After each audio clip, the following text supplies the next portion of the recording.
जान के रंगवा लगाई, हंस के धधा के अंगवा लगाई।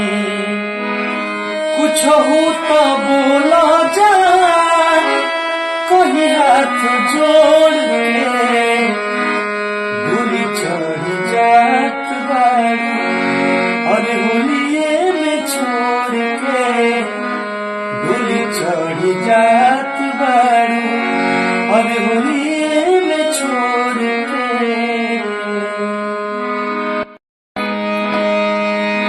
बोलो न जान रंगवा लगाई,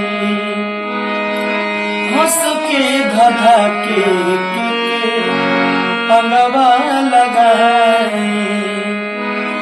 कुछ हो तो बोला जा कहीं हाथ जोड़ के, भूली चढ़ जात बारू और होलिये में छोड़ के, भूली चढ़ जात बारू और होलिये में छोड़